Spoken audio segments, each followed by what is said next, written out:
What's righty, going? there he is, locked and loaded and ready to go. How cool is that? I didn't know that Darth Cater switched to number 4. So Did may the fourth be with you for Darth Cater.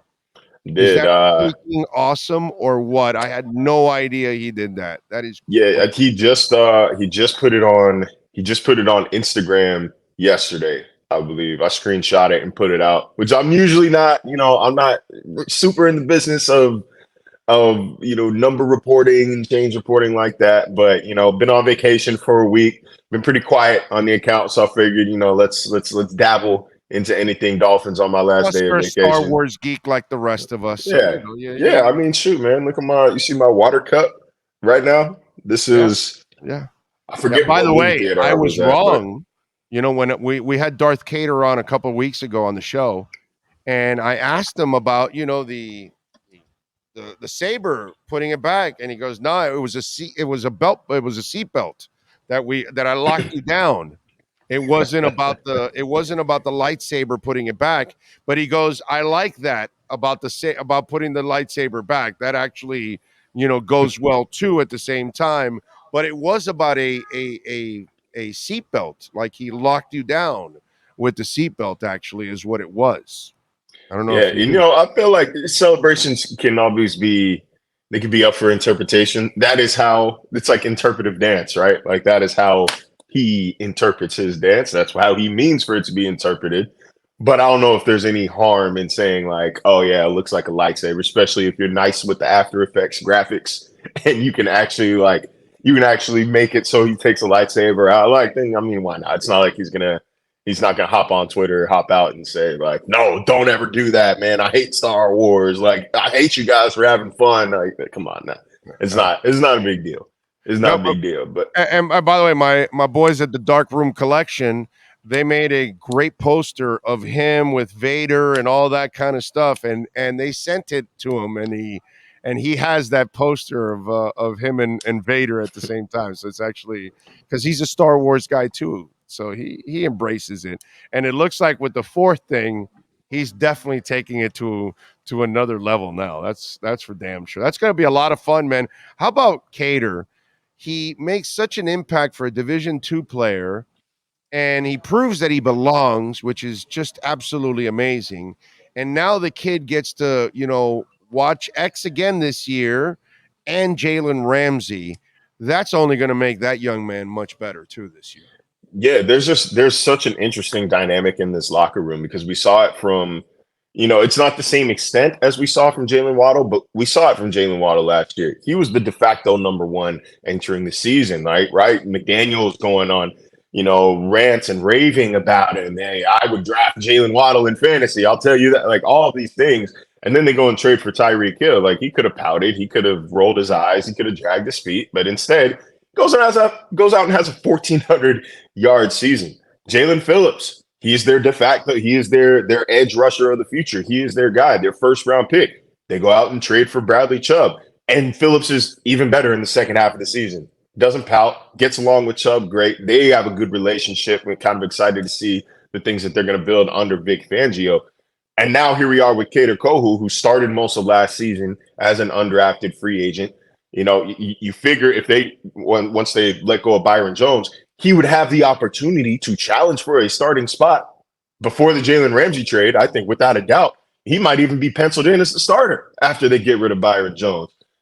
And so I'm interested to see how do you respond based on the culture and the attitude that Mike McDaniel has instilled in this building and in this locker room. I don't think Cater is like a me first guy. He's not the type to really mope about playing time. I think he's still going to bust as you know what. But Yeah. it's still, this is now the third time that we've seen a young first or second year player going into their second year player see a star be brought in at their position. And if history has any indication, he's going to handle it with class. And I think, once again, there's a lot of fragility in the locker room when you bring in that much talent, that many egos, that many dollar signs into the locker room. And that is something that Mike McDaniel, we don't talk about enough. And he's been able to manage, he's been able to foster. That is hard to do. It's easy to lose a locker room, especially you go on what was the losing streak? 5-game losing streak Yeah, last year, yeah. and he never lost that locker room. No, no. It's a powder keg when you have that much talent, that many egos, that many dollar signs, and they still found a way to circumnavigate that. And then once again, like I said, I think it's something that we don't credit Mike McDaniel with, maybe not enough. I think McDaniel gets. I think he reaches people because he's such a human being, Yeah. and because he's also faulty like the rest of us. He doesn't really. He's not the guy that's going to lose it because you screwed up too. Also, it's because there are some coaches or some parents or some teachers or some CEOs or some managers that they'll screw up, but they won't take accountability for it. They might lay it on somebody else or they might make an excuse for it.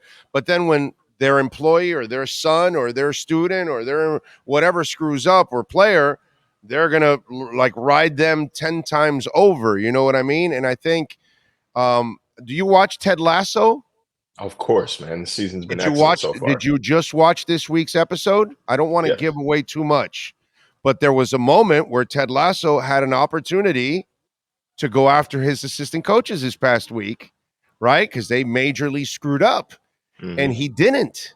And like they were pissed that he didn't act like they would act. You know what I mean? And I think that McDaniel is so different in that sense that that's why you got that performance in that playoff game. As depleted as they were, even with their third string quarterback, they gave the kind of effort that almost was good enough to win that game.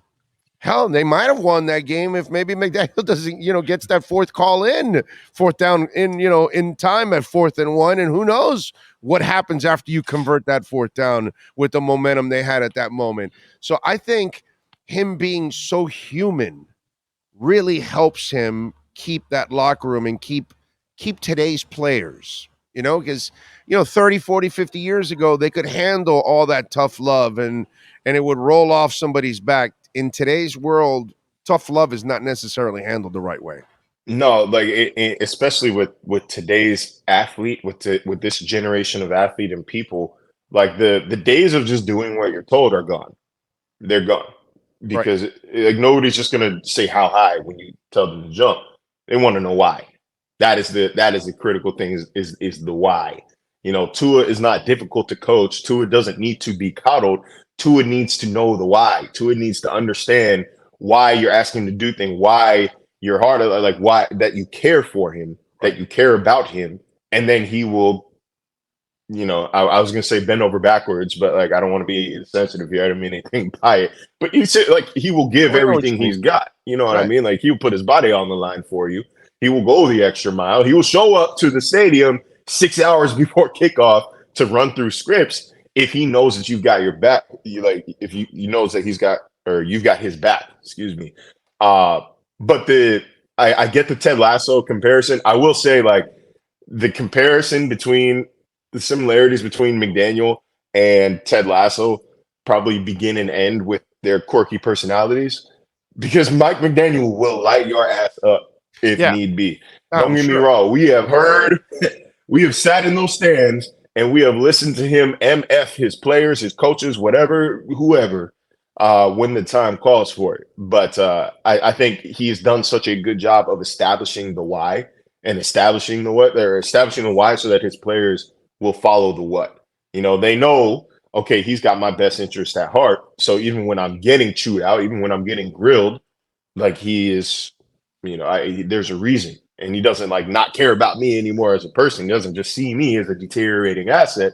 I'm a person first and then a football player, and he's going to try to put me in best position to succeed. But yeah, no, man, the jumping how high and all this like 1950s, 60s military, That's done. yes sir, that's dead.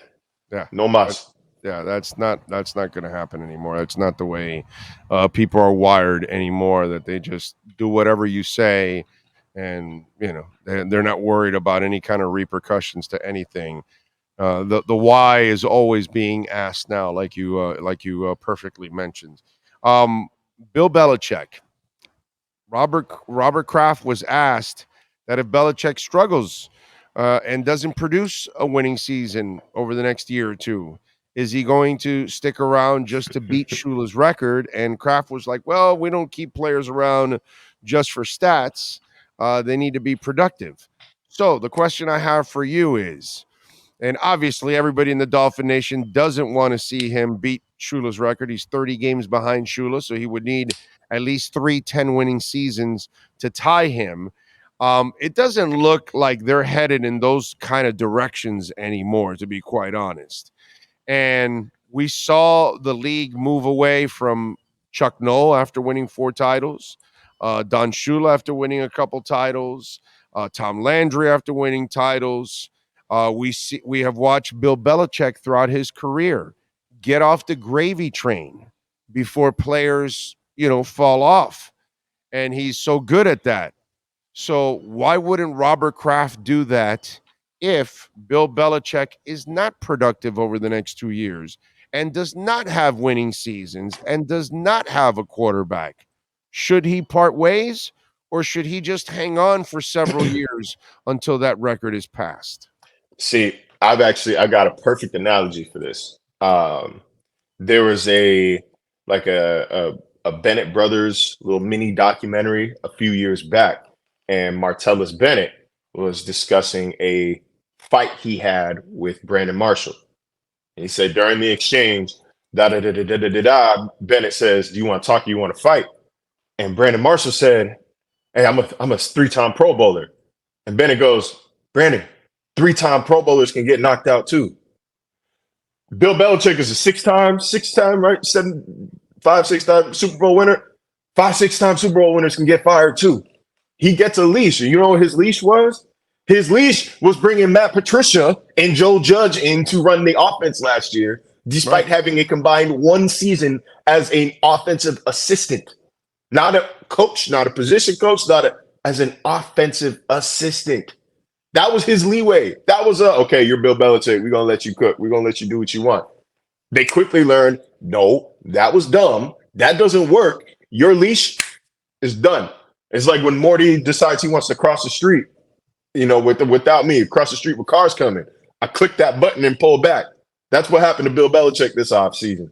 Now, there's these reports of whether or not he's getting along with Mac Jones and that the Patriots were shopping Mac Jones. Mac is trying to go over Bill's head and try to understand the offense last season.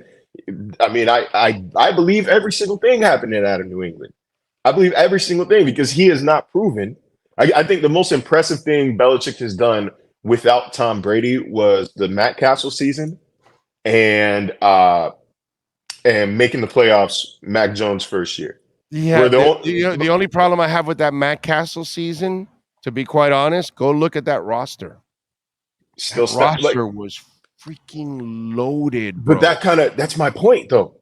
That's my point. Like without Brady at quarterback, those are his crown accomplishments. Right. Those are his crowning accomplishments. The Cam Newton year was a freaking disaster. Disaster on offense. Even the Mac Jones rookie year was not a good season on offense. Like, he has struggled to put together an offensive team or any semblance of an offense without Tom Brady at the helm. So it's starting to and then look what Tom did. 1 year without him. Shit, I'm going to the Super Bowl. I'm winning that. So I think that the sheen of Bill Belichick is starting to wear off a little bit. And you said he's how many games behind Don Shula? 38 games? 30. 30? 30. That's going to take the Patriots 4 years at least. Yeah. At least. Yeah. In this division? Yeah. Especially if this Aaron Rodgers trade goes through? Yeah, he's the 4th team. What did they've done what to get better this offseason? They may go 1-5 or 0-6 in the division, bro. I mean, Tua owns his ass, and the Bills are better. So, and if the Jets get a quarterback, they should beat them twice also.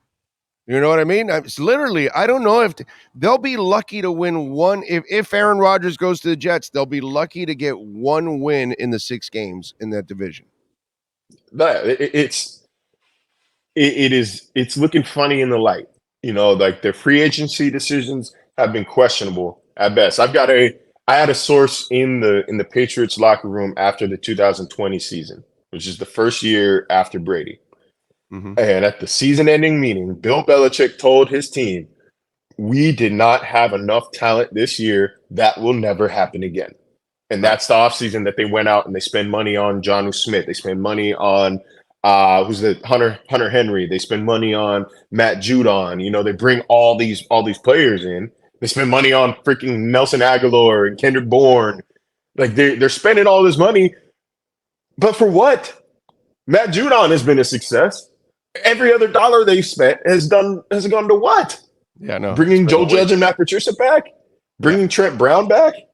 Like it's signing Juju Smith-Schuster as wide receiver 1. You know what I mean? Like I actually do like Mike Gesicki up there. I like Mike Gesicki up there because only because Bill just has this antiquated, archaic mentality that you have to have multiple tight ends involved in the passing game. Just because he wants to tap that Gronkowski, Aaron Hernandez years, and that's just not how it works anymore. And it helps your quarterback too. If your quarterback is not a great quarterback, a couple tight ends will help him because he's actually a conservative player. If you watch Mac Jones, he really doesn't open it up much, so he's not really going to be throwing downfield a ton. And so, high percentage passes to the tight end. So I can understand why he's using a couple of tight ends for Mac Jones because you got to pass a lot to your running backs and your tight ends when you don't have a great quarterback. Yeah, what helps a quarterback? Getting Stephon Diggs. What helps a quarterback?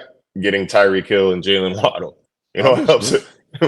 What helps a quarterback is drafting Garrett Wilson and trading for Devontae Adams and all this shit. Like Marino had the Marks brothers. Yeah, it doesn't matter who you are. Joe Montana had Rice and Taylor, and I'd be mad. I'd be kind of mad unless they plan on running Gesicki as a wide receiver and running him out wide. If I'm Mac Jones and I'm thinking like, wow, that's what you think of me? Like, this is what we're headed toward again? We're running this 2008 ass offense again? Like, that's no wonder he's trying to circumnavigate Bill Belichick. And like, there's a great point in the comments here that like, hey, if the Patriots fire him or if they move on from him, career wins are career wins, right? Like he can go break the record with some other team probably. I don't think another team is going to hire him. But like, because he's going to want control, and he's proven that he does not deserve control. Actually, he's proven that over and over again that he doesn't deserve control. He's not very good when it comes to personnel. He's actually mediocre. I think that Josh McDaniels had a massive impact on what that offense has been able to do under Bill Belichick. He is, to this day, we're not going to disrespect him. He's, to this day, the greatest defensive mind in NFL history. Sure. We're not going to cap here. Greatest defensive mind in NFL history. Sure.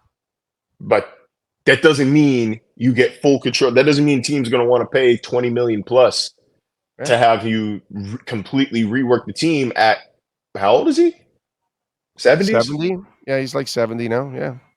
Yeah, I wonder like how much is that? I think history motivates Bill. Just what I know, what I've spoken with, what I've read from our reporter up there, Mike Reese. I think history and all that, like it matters to him. So I could see a scenario in which he goes all out for this record and he tries until he gets it. I don't think he retires voluntarily before he hits that record.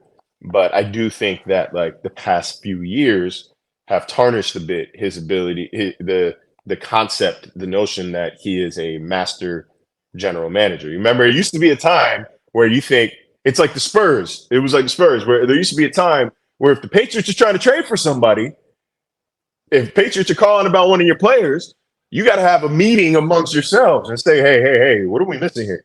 Right. What are we doing wrong? What are we doing wrong? Now they're trading third round picks for Devontae Parker.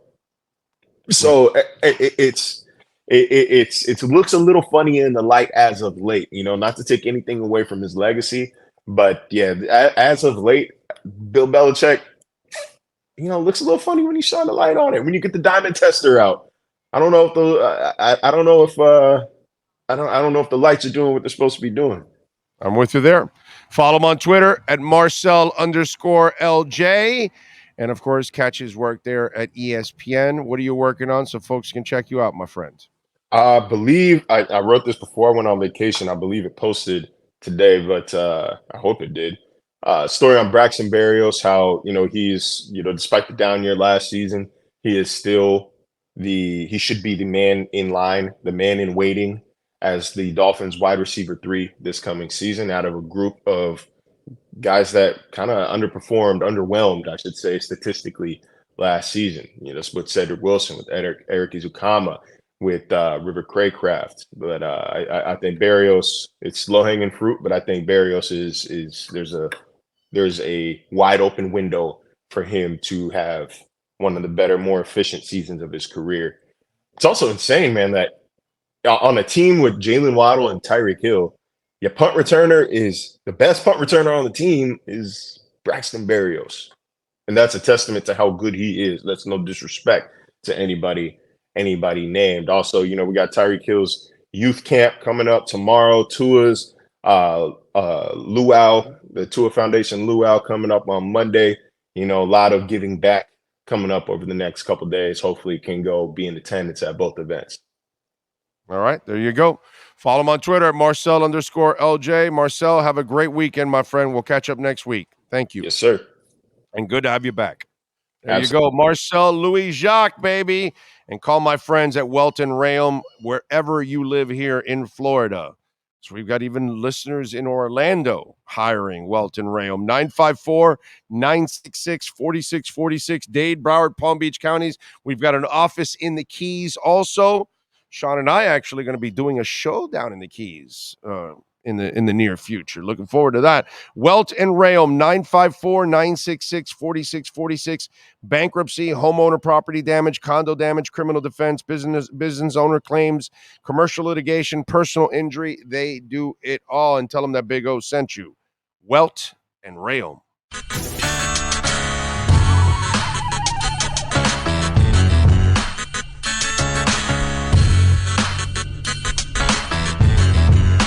This is the Big O Show. This is the Big O Show.